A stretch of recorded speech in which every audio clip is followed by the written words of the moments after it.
Таласта 16 жашар кош бойлуу кыз качып кеткен өгөй ата табыла элек. Буга чейин Таласта 16 жаштагы кыз өгөй атасы зордуктоого шектелип, ал милиция тарабынан изделип жатканы кабарланган. Бул кабар Кара Буура райондук ички иштер башкармалыгынан 22-июнда келип түшкөн. Шектүү бүгүнкү күнгө чейин табыла элек. Бул тууралуу Талас облустук ички иштер башкармалыгынын маалымат кызматынан билдирди.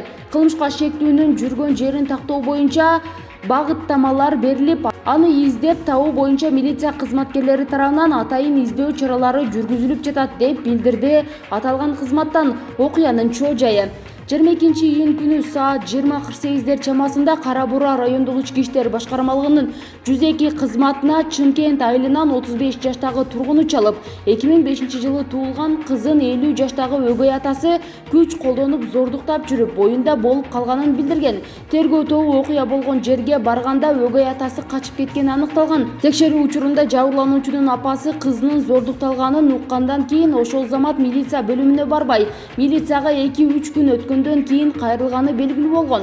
Зордукталган кыздын апасы шектүү менен өз ара сүйлөшүүлөрдү жүргүзүп, убакыт өтүп кеткендигин айткан. Бул факты кылмыштардын жана жоруктардын бирдиктүү реестрине 161-беренеси зордуктоо менен катталып, сотко чейинки өндүрүшкө алынган.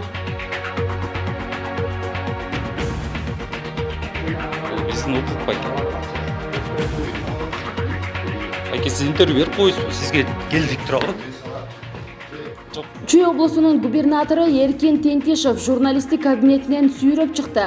Чүй облусунун губернатору Эркин Тентишев менен болгон окуя боюнча түшүндүрмө берип коеюн дедим. Биз интервьюга макулдашып анан барганбыз. Башталгандан 5 мүнөт өткөндөн негизсиз суроолорубуздун бири Лелин айыл өкмөтү тарабынан мыйзамсыз берилип жаткан жерлер боюнча сурадык. Бул суроого ал жооп бере албай какады. Дал ушул жерден ал буйталап интервью бербейм деп чыкты. Ал аңгыча жан сакчыларын чакыртып калды. Мен ушул учурда түз эфирге чыгууну туура көрдүм.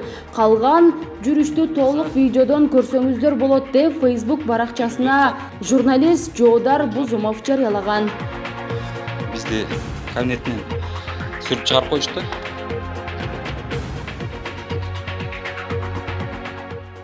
Жогорку кеңештин депутаттары 2 айлык каникулга тарады.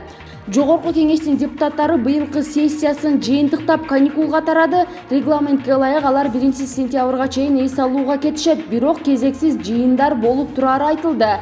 Вице-спикер Нурбек Сыдыгалиев төрага Талант Мамытовдун кайрылуусун окуду.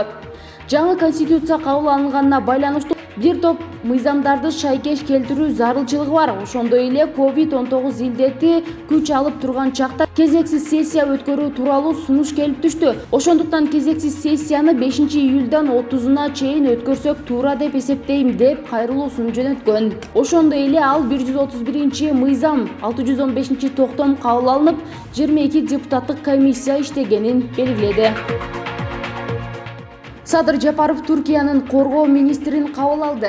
Бүгүн 30-июнда президент Садыр Жапаров Туркиянын коргоо министри Хулуси Акадырды кабыл алды. Анда аскердик техникалык чөйрөдөгү жана коопсуздук багытындагы эки тараптуу кызматташтык жөнүндө сөз болду.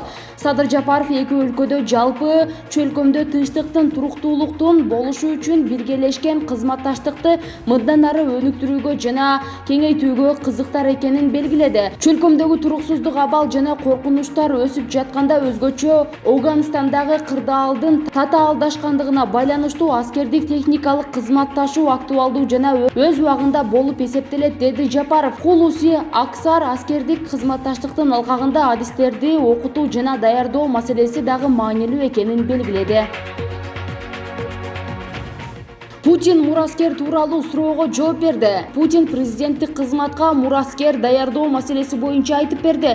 Түз эфир учурунда ага сизге бийликти мурдагы президент Эльцин өткөрүп берген. Эми сиз артыңыздан мураскер даярдайсызбы? Азыркы өкмөттө президент болууга татыктуу киши барбы деген суроо берилди. Эльцин мага бийликти өткөрүп берген эмес. Мыйзам боюнча президент кызматын мөөнөтүнөн мурда тапшырса, анын ордуна өкмөт башчы иштеп турушу керек.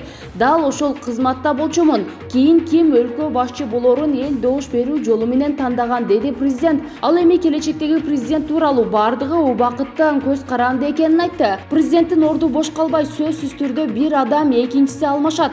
Менин милдетим президенттик кызматка талапкерлигин койгон адамдарга сунуш пикир айтуу. Мындай практика бүткүл дүйнө жүзүндө колдонулат. Мен качандыр бир кезде биздин өлкөбүздү бул же тигил адам татыктуу башкара алат деп сунуш катары айтуучу күн келет деп ишенем, деди Путин. Белгилей кетсек, Россияда келээрки президенттик шайлоо 2024 жылга туура келет.